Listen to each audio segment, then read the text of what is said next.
Una sa lahat, Nag-aaway ata yun. Nag-aaway.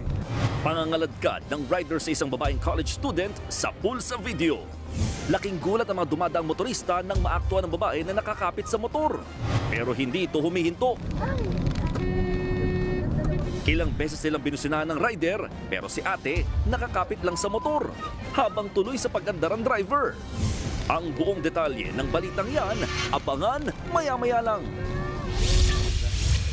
Magandang hapon, Pilipinas. Kasama ang buong puwersa ng News 5. Ito ang Frontline Pilipinas Weekend. Halos 300 bus ng Pangasinan Solid North suspendido na simula ngayong araw kasunod ng malagim na aksidente sa SCTEX na ikinamatay ng 10 tao. Mag-ina, natagpo ang naagnas na sa Malita, Davao Occidental. Sospek sa krimen, mismong padre de pamilya. Sa pool sa CCTV, tirador ng sigarilyo sa isang tindahan, bumalik pa para magnakaw ng pera. PNP, naka-full alert na para sa Bilang Pilipino 2025. Maigit 200,000 mga pulis ipakakalat sa iba't ibang panig ng bansa. 2 mangingisda patay sa salpukan ng 2 bangka sa Bohol. At Isa Manalo ng Quezon Province, kinoronahan bilang Miss Universe Philippines 2025.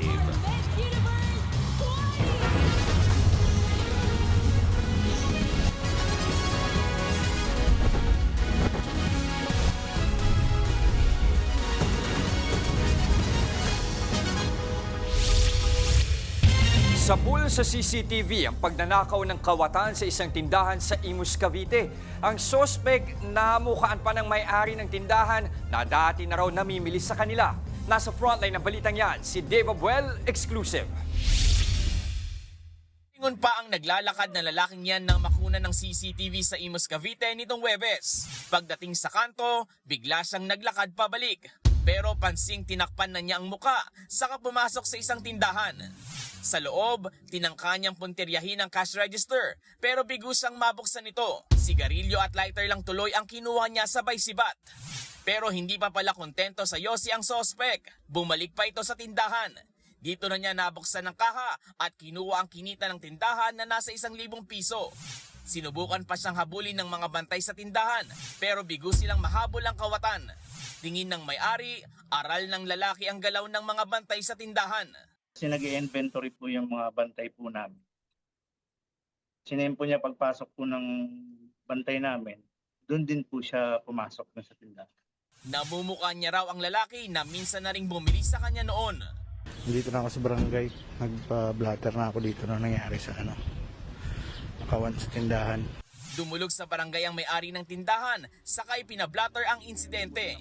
I-blatter only po natin ngayon para may idea si Barangay Boying Tubig, may taong ganito po na umaaligid, na sumasalit din sa mga tindahan, na nakakuha ng pera. Sumangguni na rin ang may-ari ng tindahan sa kalapit na barangay na posibleng dinaanan ng sospek.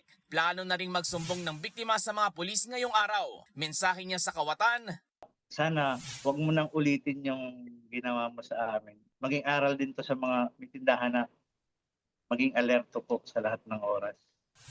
Nagbabalita mula sa Frontline, Dave Abuel, News 5. Sa ibang balita, mga kapatid, epektibo na po ngayong araw ang ipinataw na suspensyon sa Pangasinan Solid North Transit kasunod ng malagim na karambola ng mga sasakyan sa SCTEX. Kanselado na ang mga biyahe ng naturang bus company ngayong araw. Ayon po sa Land Transportation Franchising and Regulatory Board o LTFRB, aabot sa 270 bus units ang sakop ng suspension order. Hindi bababa sa 30 araw ang ipinataw na suspensyon. Ayon sa Tarlac City Police, posibleng nakatulog ang driver ng bus ng Pangasinan Solid North Transit na nagdulot ng karambola kasama ang isang SUV at isa pang van sa SCTEX nitong Huwebes. 10 ang patay sa trahedya habang higit 30 ang nasugatan. Nakaburol na ang 10 nasawi sa aksidente sa Tarlac nitong Huwebes. Labis ang hinagpis ng kaanak ng mga biktima na humihingi ng hustisya sa trahedya. Nasa frontline ng balitang yan si Faith Del Mundo. Yuping mga sasakyan ang resulta ng malagim na trahedya sa SCTEX sa Tarlac nitong Huwebes ng hapon. 10 ang nasawi, 8 mula sa van at 2 sa SUV. Ang mag-asawang Nelly at Reynaldo, labis ang paghihinagpis matapos mamatayan ng 2 anak at apo. Nakita ko yung anak ko, si BI, yung nakita ko yung ulo niya doon sa may bintana. Lalo akong nanginig niya. Sabi ko, grabe ang ginawa sa kanila.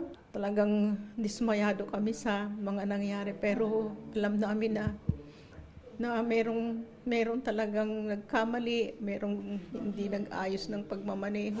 Hindi rin makapaniwala si Arlene sa sinapit ng 5 niyang kaanak na nasawi sa van. May church event po kasi sila. Oo, children's camping, kaya nga maraming bata.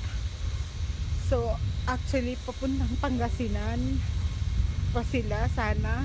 Kaya lang, hindi na nga sila umabot. Si Ricky, parang binagsakan ng langit matapos masawi ang asawa at 2 anak sa trahedya. Balak pa raw sana niyang sumunod ng nakamotor pero pinigilan siya. Pinata ko yung asawa ko na wag na lang daw kasi delikado daw sa daan pag mga nakamotor. Kasi baka kumapano pa, mabibilis daw yung mga sasakyan na papuntang norte. Baka daw kung ano mayawara sa akin, takot daw siyang mawala siya ako sa kanila. Yung pala silang mawawala sa akin. Mahal na mahal ko sila. Ang asawa ko. Sila ang buhay ko. Ganyan din ang sentimiento ni Elmer na nawalan din ng asawa at anak. Sa aking asawa at anak, sana, Han, baby girl, magkasama kayo ni Mama ngayon. Sana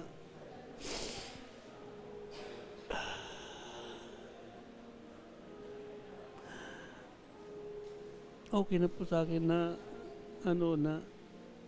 nagsama na sila sa huling hantungan kasi hindi ko rin kaya na sabi ko nga, sasama na ako sa kanila nang mamatay sila, bakit hindi pa ako nakasama?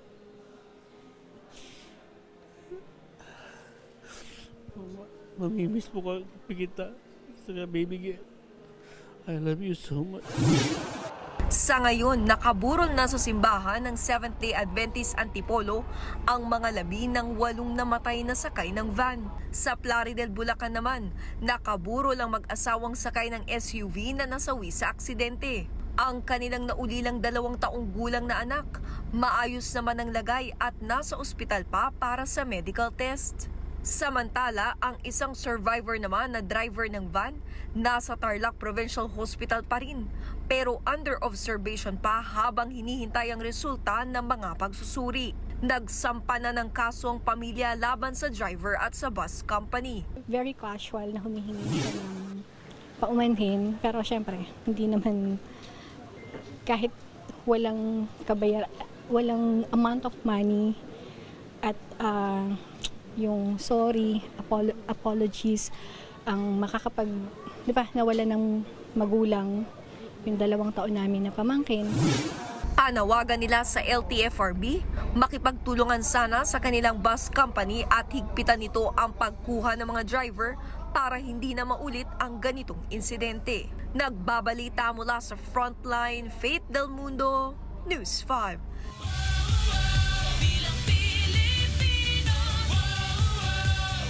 Siyam na araw bago ang Bilang Pilipino 2025, naka-full alert na ang PNP para sa seguridad ng midterm election sa May 12. Nasa frontline na balitang yan, si Dave Abuel. Handa na ang Philippine National Police para sa seguridad ng Bilang Pilipino 2025 sa May 12. Nasa 235,000 pulis ang ipinakalat sa iba't ibang bahagi ng bansa. Kabilang ang Bangsamoro Autonomous Region in Muslim Mindanao na isa sa mga binabantayang lugar na posible umanong magkaroon ng karahasan. Mahigit 2,831 pulis ang magsisilbing bahagi ng Special Electoral Board sa rehiyon. Nagsanay rin ang mga pulis na posibleng pumalit sa mga guro bilang election officer kung kinakailangan. Nag-deploy din ng Armed Forces of the Philippines ng mga sundalong magbabantay para sa midterm elections. Ang ilang militar mula sa 4th Special Forces Battalion sa Isabela City, Basilan, ipinadala sa high-risk areas, partikular sa isla ng Haji Motamad at Tabuan Lasa, maging sa mga lugar na itinuturing na election hotspots. Samantala, sa gitna pa rin ng election gun ban, arestado ang 2 lalaki sa Los Baños, Laguna. Sinubukan pa umanong tumakas ng 2 matapos harangin ng mga pulis sa checkpoint. Na-recover sa kanila ang 2 baril na may bala. Maliban dyan, nakumpiskahan din sila ng 1.4 million pesos cash. Huli rin sa checkpoint ng isang lalaki sa Cabanatuan, Nueva Ecija. Nakumpiska sa kanya ang 1 baril at 8 bala. Walang naipakitang dokumento ang mga sospek na naharap sa kasong paglabag sa election gun ban. Nagbabalita mula sa Frontline, Dave Abuel, News 5. Ipinagpaliban muna ng Department of Agriculture ang pagbebenta ng 20 pesos kada kilong bigas sa Kadiwa stores sa Metro Manila. Kahapon pa dapat na simula ng pagbebenta ng 20 pesos na bigas sa NCR. Pero nagdesisyon ang DA na simulan na lang ito sa May 13 pagkatapos ng halalan. Nauna nang humingi ng exemption sa election spending ban ang DA para sa programa. Pero mungkahi ng COMELEC, ipagpaliban na lang ito dahil may umiiral na ayuda ban mula May 2 hanggang May 12. Subsidized kasi ng gobyerno ang pagbebenta ng 20 bigas. Pangamba ng komisyon, baka magamit ito ng mga kandidato sa pangangampanya. It is best nga daw po na we do it after elections so as not also to, kahit DA po yung magli-lead through Kadiwa nga, is hindi po maging ma-politicize po yung pagbibigay natin ng ating P20 na bigas. Tayo naman po ay sumusunod din sa mga direktiba po ng election. Ayaw rin naman natin na mapulaan tayo. Kabi-kabilang sunog ang sumiklab sa ilang probinsya, gayon din dito sa Metro Manila. Kabilang dyan ang 3 gusali sa isang eskwelahan sa Zamboanga, Sibugay. Nasa frontline ng balitang yan, si Elaine Fulgencio.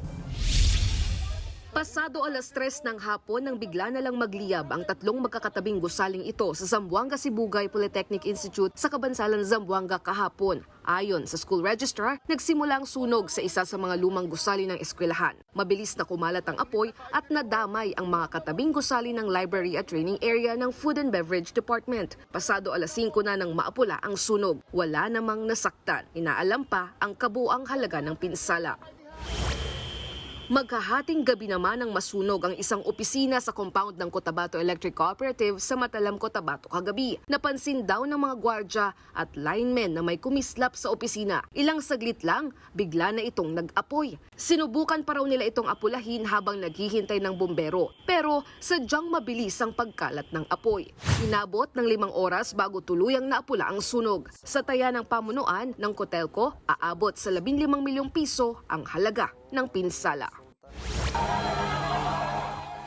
Napatakbo sa kabilang bahagi ng kalsada ang mga residente ng Barangay 595 habang nagliliyab ang ilang bahay sa bahaging ito ng V-MAPA Santa Mesa, Manila. Pasado 9:00 kagabi, umabot sa ikalawang alarmang sunog na tumagal ng 1 oras bago naapula. 27 pamilya naman ang nawalan ng tirahan.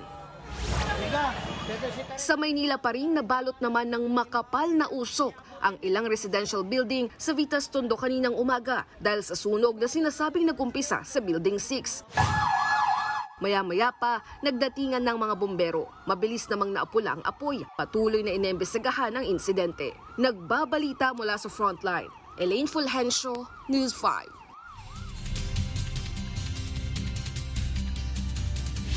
Sa ulat panahon, 19 na lugar sa bansa ang posibleng makaranas ng mapanganib na heat index o damang init bukas. Sa forecast ng Pag-asa, pinakamataas sa 45 degrees Celsius ang posibleng maranasan sa Sangley Point, Cavite. 44 degrees Celsius naman sa Pasay City, Iba, Zambales, Subic Bay, Olongapo City at Infanta, Quezon. 43 degrees Celsius naman sa Dagupan City, Pangasinan, Bacnotan, La Union, Baler, Aurora, Hacienda, Luisita, Tarlac City at Alabat, Quezon. Nasa danger zone din sa 42 degrees Celsius ang 11 lugar sa bansa, kabilang ang Quezon City. Samantala, patuloy na binabantayan ng Pag-asa ang low pressure area na huling namataan 235 kilometers kanluran ng Dipolog City, Zamboanga del Norte. Ayon sa Pag-asa, maliit ang tsansa na maging ganap itong bagyo pero nagpapaulan na ito sa Visayas, Mindanao, Bicol Region, Mimaropa, Quezon at Batangas. Habang easterlies naman ang nagdudulot ng maalinsangang panahon na may tsansa ng mga pag-ulan, partikular ho dito sa Metro Manila at sa nalalabing bahagi ng bansa.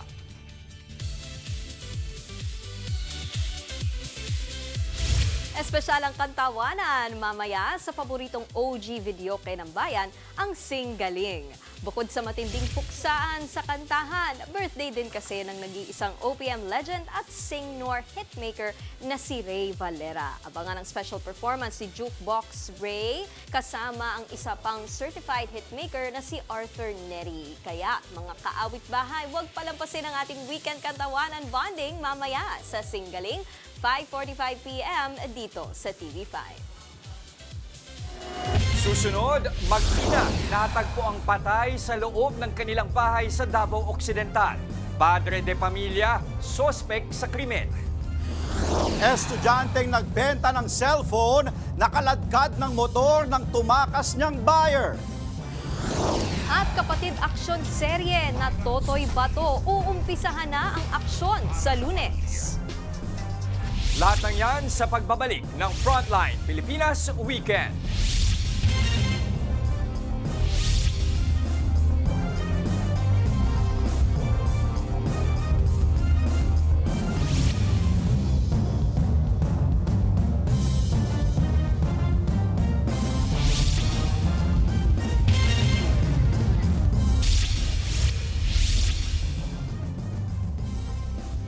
Pinagtataga sa leeg ang isang menor de edad na babae at 6 na buwang gulang niyang anak sa Davao Occidental. Ang sospek, ang mismong padre de pamilya ng mga biktima. Nasa frontline ng balitang yan, si Gary De Leon. Naaagnas na ang mga labi ng mag-inang ito na matagpuan sa kanilang bahay sa Malita, Davao Occidental. May taga sa leeg at mukhaan 17 anyos na biktima. Pati ang 6 na buwang gulang niyang anak, halos mapugutan. Na-recover sa crime scene ang ginamit na itak sa pananaga. Ang tinitingnan sa larin sa krimen, ang padre de pamilya ng mga biktima. Based on our investigation, kasi nung araw na pagpunta nila doon sa kanilang bahay doon sa bundok, sila lang naman yung magkasama at saka malayo din yung kapitbahay nila. Siya rin daw ang huling nakasama ng mag-ina bago ang insidente. Dati na raw nitong nakaalitan ang babaeng biktima na umabot pa sa barangayan. Pinagahanap na siya ngayon ng mga pulis. Nagbabalita mula sa Frontline, Gary De Leon, News 5. Ninakawan na nagtamo pa ng sugat sa katawan ng isang graduating student na nagbenta ng cellphone online. Ang nakilala niyang buyer, tinakbuhan siya at kinalagkad pa sa motor.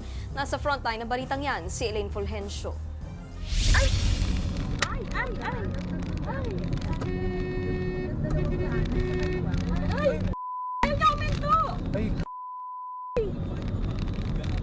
Nag-aaway yata yun. Nag-aaway. Nagulat ang ilang motorista nang maaktuhan nila ang rider na ito habang kinakaladkad ang isang babae sa gilid ng EDSA. Kahit binubusinahan na ang rider, tuloy pa rin ito sa pagharurot. Nakaladkad ng ilang metro ang babae hanggang sa huminto ang motor at nakabitaw siya. Pero ang rider, imbis na tulungan, iniwan ng babae at humarurot palayo. Ang biktima, isa palang graduating college student na si Janine. Kwento niya, napilitan siyang ibenta ang kanyang cellphone para pang tuition. Kaya nakipagkita siya sa online buyer na nakamotor. Nang ibigay niya ang cellphone, nagpasama raw ito para mag-withdraw muna sa bangko. Pero pagdating doon, napababa na din po ako. Pagbaba ko po, kinalag niya po agad yung side stand niya, pinaandar niya. Ako po sa sobrang gulat ko po talaga, yung instinct ko, napahawak po akong gano'n. Kuya, wait lang, napahawak po akong gano'n sa may, sa may dulo po ng motor niya. Sa kaladkad na po ako noon. Nagtamo ng mga sugat sa iba't ibang parte ng katawan si Janine matapos makaladkad ng rider. Sa lalim ng tinamong sugat, kinailangan pang tahiin ang sugat sa kanyang paa. Patuloy namang tinutugis ng mga pulis ang sospek. May tinutumbok na rin silang lead sa pagkakakilanlan nito. Nagbabalita mula sa Frontline, Elaine Fulgencio, News 5. Good news naman po sa mga kapatid nating motorista, may nakaambang bawas presyo sa petrolyo sa susunod na linggo. Sa forecast ng UniOil, hanggang 90 centavos ang posibleng rollback sa kada litro ng gasolina. Hanggang 80 centavos naman ang posibleng tapyas sa kada litro ng diesel. Paliwanag ng Department of Energy, bunsod ito ng oversupply ng krudo sa global market. Maging ang paghina ng demand ng petrolyo dahil sa pagpataw ng taripa ng Amerika sa ilang bansa.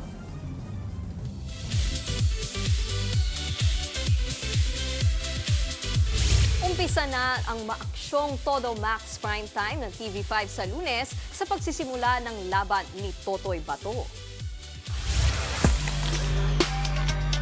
Para sa sarili. Para sa pamilya. Iyan ang pinakabagong kapatid aksyon serye na pagbibidahan ni kapatid Prince Kiko Estrada. Kwento nga ng cast, kinaril daw talaga nila hindi lang ang acting kundi ang training ng iba't ibang fighting styles. Makakasama rin ni Kiko sina Diego Loizaga at Bea Binene. Magmamatigas na si Totoy Bato simula sa Lunes 7:15 p.m. Susunod, 10 pulis sinibak dahil sa pangingikil sa ni-raid na warehouse sa Tondo, Maynila. Huwag po kayong bibitiw mga kapatid. Magbabalik ang Frontline Pilipinas Weekend.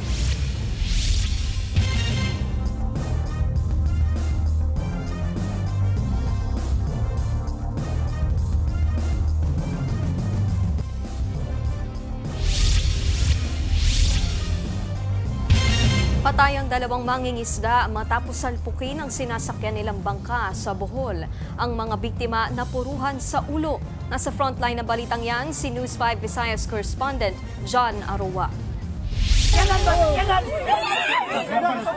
Sugatan ng maihatid sa pangpang ang mangingisda na yan sa Bohol umaga nitong Biyernes. Kinilala ang biktimang si Rene Reyes, 46 anyos.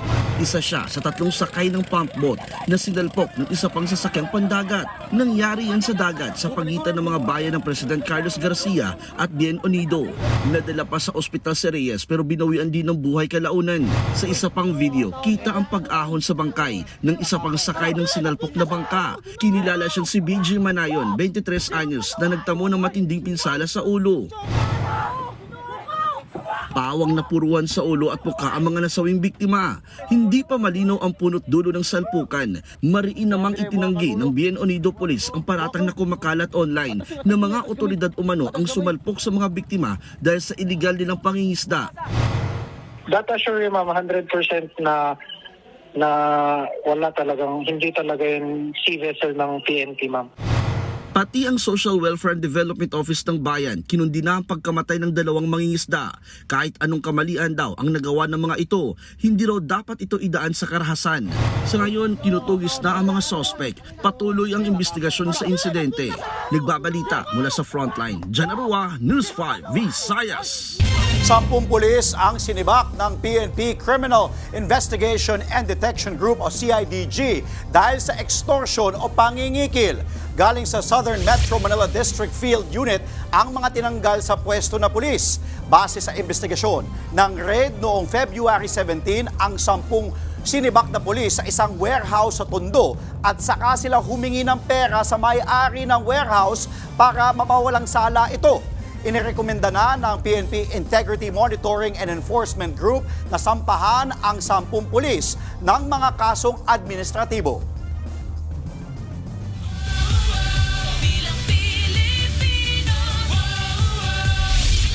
Siyam na araw na lang, boboto na tayo para sa Bilang Pilipino 2025. Pero ano nga ba ang mga dapat tandaan lalo na sa mga unang beses boboto?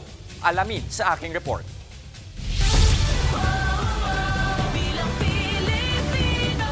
First time mo bang boboto ngayong Bilang Pilipino 2025? I'm sure excited ka. Pero bago pa pumunta sa voting precincts, eto muna ang ilang paalala. Unahin na natin. siguraduhin munang rehistrado ka. Simula Abril, magiging online na ulit ang Precinct Finder ng COMELEC at dito mo makikita kung active ang iyong voter's ID, pati na rin ang iyong presinto. Pagsapit ng 12 ng Mayo, alamin din ang oras na pwede kang bumoto. Pinakaunang makaboboto mula 5 a.m. hanggang 7 a.m. ang mga persons with disabilities, senior citizens at mga buntis. Pagkatapos niyan, hanggang alas 7 ng gabi, lahat pwede nang bumoto. Mas madali na rin dapat hanapin ang inyong presinto. Ayon kasi sa COMELEC, may kasama na rin colored picture ang listahan ng mga botante. Pag nakuha na ang inyong detalye, lumapit lang sa electoral board para ibigay ang inyong percent details. May kopya rin ang inyong pirma at fingerprints ang poll workers para maberipika ang inyong impormasyon. Reminder, magdala rin ng isang government-issued ID. At kapag oras na para bumoto, siguraduhin ang official marker lang ng Board of Election Inspectors o BEI ang gagamitin, pati na rin ang ballot secrecy folder. At higit sa lahat, basahing maigi ang instruction sa balota. Pwede bang bumoto kung hindi marunong magsulat o magbasa? Oo, pwede kang humingi ng tulong mula sa electoral board o isang taong pinagkakatiwalaan mo, basta't hindi ito isang kandidato o poll watcher. Hoy, teka ha, sa panahon ngayon, kung saan lahat na lang ng bagay gusto nating i-content, ibahin po ninyo pag eleksyon, bawal pong picturean ang inyong balota. Kaya naman kung may kodigo kayo, huwag niyo sa cellphone ilagay. Baka kasi mapagkamalang pinipicturean pa ninyo ang inyong mga balota. Tandaan nyo, election offense po ang pagsuway sa ballot secrecy. Ang pagpicture kasi ng balota, pwedeng gamitin sa pagbili o di naman kaya pagbenta ng boto.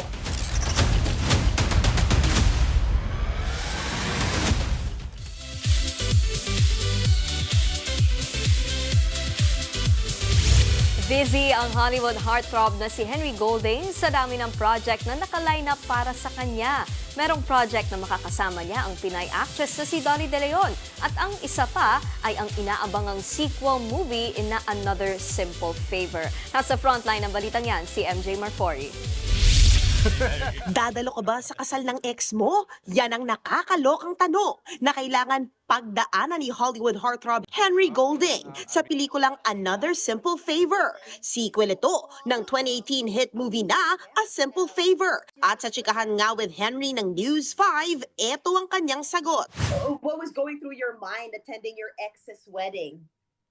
I mean, it's one of those things. I guess you kind of have to swallow those hard pills sometimes, you know? You're just happy to get rid of her, I think. Yeah, there you go. Layag na talaga ang Hollywood career ni Golding after ng kanyang Crazy Rich Asians debut. Present din ang News 5 ng mga panahong yan ha. At dahil dito, nagbukas ito ng pinto for more Asian representation sa Hollywood. Pagkatapos nga niyan ay bumida nga rin si Henry sa Snake Eyes G.I. Joe Origins, The Gentleman, with Hugh Grant and Matthew McConaughey, Last Christmas with Emilia Clarke, at kasama rin siya sa The Old Guard 2 with Charlize Theron. Pero eto ang mas malupit. Makakasama niya soon ang ating very own Golden Globe nominee na naging newfound friend na niya na si Dolly De Leon sa series na 9 Perfect Strangers. Dito naman sa Another Simple Favor, makakasama muli ni Henry ang controversial actress na si Blake Lively, nagaganap bilang ex niya at maghahasik ng lagim sa pelikula. Kasama rin sa movie si Anna Kendrick, directed by Paul Feig. I love original stories. It's funny when you do, now I've done a few movies based on books. And when you tell people you're doing it, they're like, oh, I have to go read the book. And it's like, no, see the movie first. Like, I'm always kind of like, why do you want to know what's going to happen before you see it? So, original story, you go like, okay, nobody knows this. They can't go read it unless they steal the script. So. Mapapanood ang Another Simple Favor sa May 1 sa Prime Video. Nagbabalita mula sa Frontline. MJ Marfori, News 5. Susunod sa Happy Weekend, tara't pasyalan natin ang dinarayong Linear Park sa Valenzuela. Tuloy-tuloy ang balitaan sa Frontline Pilipinas Weekend.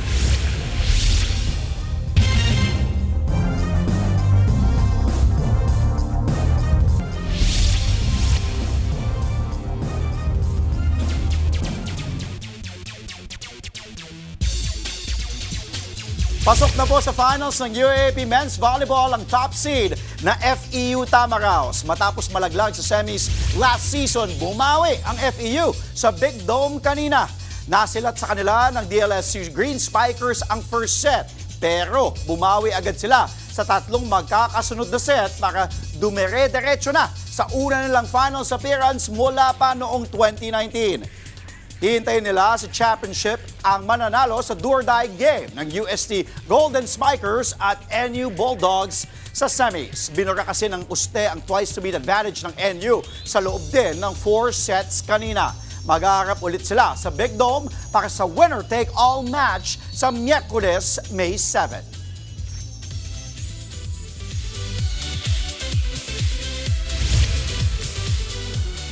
The moment she's been waiting for has finally come. Pagkatapos ng mahabang pageant journey, umuwing panalo si Atisa Manalo.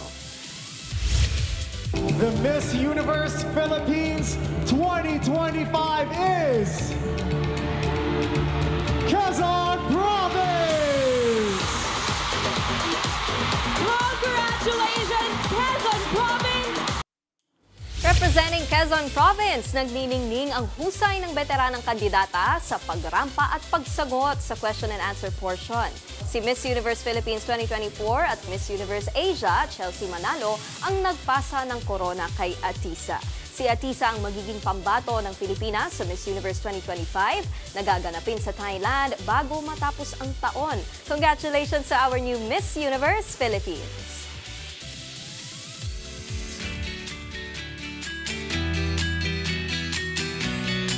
Andre, Nikki, maiba ako ngayon. Ang tanong ko sa inyo, anong mga outdoor activities or adventures ang hilig ninyo? Siyempre ako, tingin ko naman alam yung sagot ko doon, running. Running, hiking, gusto ko talaga basta nakikita yung nature. Kaya ayaw ko pag sa treadmill lang. Gusto ko yung sa labas kasi para makita mo yung may surroundings, one with nature. Ikaw naman. Ako naman, babaan natin ng konti, maglakad. Yun. Ganon. Si Booker, magsama kayo ni Booker. Gusto ni Booker Pwede yung pala vlog. akong maging walker na lang. Pwede. So, yan. Magkano ba rates mo? Sideline, no? Ikaw pare. Same din, maglakad. Kasi so far, lahat ng activities ko indoor. Lahat ng physical activities ko. tama. Pero Init pag kailangan ko lang maaliw lang kahit saglit, maglalakad lang ako O sa kaya labas. skydiving ka. Medyo magastos. Pero ito, sa mga mahilig sa outdoor activities, isang linear park ang dinarayo sa Valenzuela. Itinayo ito sa ibabaw ng flood control dike. Wow. Silipin ho natin yan kasama ng ating weekend buddy na si Mondi Lopez. Kung hanap mo ay lugar na malapit lang para sa iyong outdoor hobby, dayo tayo sa boardwalk ng Valenzuela City. Galaw-galaw ba ka mo? Jogging o takbo tayo? Pwede mo ring bitbitin ng bisikleta at simulan na ang Anli Padjak. Ang init! Pero sarap kasi may space ka na. Ang safe para mag-bisikleta at pag-moment sa sarili mo. Ayaw ka na, mainit. At kung gusto mong chill lang, fishing, pang me time. Nature vibe sa gitna lang ng city? Check na check. Outdoor goals ang peg, di ba? Para sa mga gusto ng aktibong galaan. O kaya naman date with nature para sa mga single o naghahanap ng peace of mind sa buhay. Goods din ito para mag-self-reflect. Lakad-lakad kung bakit ka iniwan ng ex mo. Ouchie! Basta libre lang dito. Kaya yayain ang tropa na gustong lumabas pero ayaw namang gumastos. Accessible at family-friendly. May haba ito ng 1.3 kilometers na sakop ang 3 barangay. At eto ang matindi, hindi lang siya pang-recreational. Nagsisilbi rin itong flood wall o pangharang sa baha. Astig, di ba? Huwag lang puro scroll, galaw-galaw din pag may time. Mondi Lopez, News 5. Ayos, Tito Mukha namang Mondi. mukhang presko kasi nasa gitna siya ng body of Yes. Tama. Saka iba rin talaga yung pakiramdam kapag nasa labas Mismo. ka, naaarawan ka. Tito Mondi, parang bumabata. Hinay lang kapag sobrang nabilad sa araw. Mismo, sobrang init delix. At yan po mga kapatid, ang mga impormasyong dapat ninyong malaman. Mga balita para sa may alam at may pakialam. Kami ang inyong mga kasangga sa Frontline Pilipinas Weekend.